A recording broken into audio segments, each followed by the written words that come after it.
Hello students, this video will cover ray diagram for concave lens which is also called the diverging lens. Reason being कि ये race को diverge कर देगा तो other name of it is diverging. तो इस case में सिर्फ दो ही रे डायग्राम है और दोनों बड़े ही इंपॉर्टेंट है. एक केस है when object is placed at infinity और दूसरा है एनीवेयर एक्सेप्ट इन्फिनिटी और दो रे डायग्राम में ही इसका ये वाला पार्ट फिनिश हो जाएगा. जैसे सपोज केस वन लें. Case one when object is placed at infinity. तो at infinity का ये रे डायग्राम बनेगा अगर सपोज ये कॉनकेव लेंस का केस है. We are taking concave lens और object is placed at infinity. तो ऑब्वियस है एट इंफिनिटी है तो हम इस तरह से रेज शो कर सकते हैं. ये इंसिडेंट रेज हो गई और सिंपली आप लिख देंगे object at infinity. Object at infinity. तो इस केस में आपको अभी रूल भी मैंने बताए थे लास्ट वीडियो में कि कोई रे ऑफ लाइट जो पैरेलल आएगी इनफैक्ट इट डाइवर्जेस. तो that is parallel ray diverge हो जाएगी but it appears to diverge from one point called focus. तो ऐसा लगेगा कि डाइवर्ज फोकस से हो रही है. सिमिलरली ये भी डाइवर्ज हो जाएगी, इधर डाइवर्ज हो जाएगी और प्रोड्यूस करने पे ये ऐसा लगेगा कि फोकस से ही डाइवर्ज हो रही है.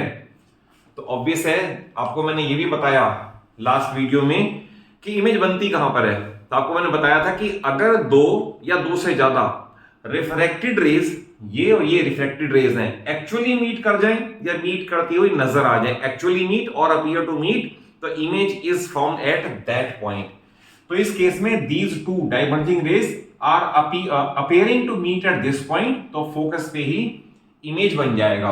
तो इस केस में image is number one virtual and erect. Virtual जो भी डॉटेड लाइन से प्रोड्यूस करके आएगा वो वर्चुअल ही होगा. Virtual and erect number one. Number two highly diminished. Highly diminished और नंबर थ्री एट फोकस. तो फोकस पे ही में इसलिए मैंने आईडी नहीं लिख दिया, फोकस पे ही बन जाएगा. हाईली डिमिनिश्ड होगा, वर्चुअल होगा, इरेक्ट होगा और एट फोकस होगा. तो ये पहला केस हो गया. केस टू जो कि बहुत इंपॉर्टेंट है और इस पे बेस पे न्यूमेरिकल्स भी बहुत सारे हैं. तो ये है anywhere except infinity. Except infinity. तो इसका रे डायग्राम आप जरूर एटलीस्ट 2 to 3 टाइम्स अपने हाथ से बना के देखें, प्रैक्टिस कर लें, तभी ही करेक्टली कर पाओगे, अदरवाइज होना मुश्किल हो जाता है. तो we take the case of concave lens. ये प्रिंसिपल एक्सिस. तो देखिए इस केस में क्योंकि ऑब्जेक्ट एनीवेयर एक्सेप्ट इंफिनिटी है तो हमें ऑब्जेक्ट को एक्सटेंडेड ऑब्जेक्ट को एनीवेयर शो करना पड़ेगा. सपोज ए बी एक ऑब्जेक्ट है. क्लियर. तो यहां से रे ऑफ लाइट जो पैरेलल जाएगी तो ये डाइवर्ज हो जाएगी, इट डाइवर्जेस. और आपको ये पता है कि it appears to diverge from one point called focus.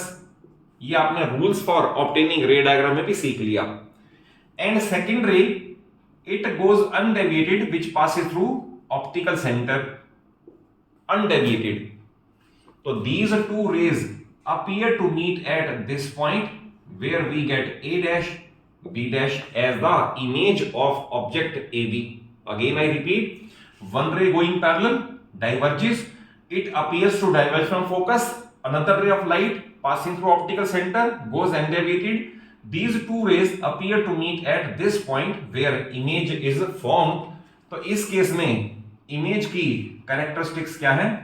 तो इमेज इज नंबर वन. उसमें था वर्चुअल एंड इरेक्ट, ऑब्वियसली इसमें भी वर्चुअल एंड इरेक्ट ही है, इसमें कोई चेंज नहीं आएगा. इसका बाद में मैं ये भी बताऊंगा कि इसकी मैग्निफिकेशन V का साइन और M के साइन में हमेशा क्या एक चीज फिक्स है जो आपको लर्न करनी है. Virtual and erect number one.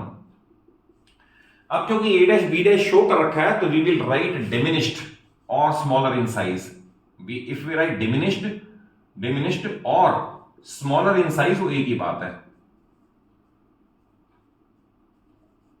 Smaller in size.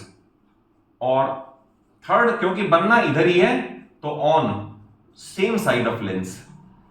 Same side यानी जिधर ऑब्जेक्ट होगा उधर ही बनेगा सेम साइड ऑफ लेंस।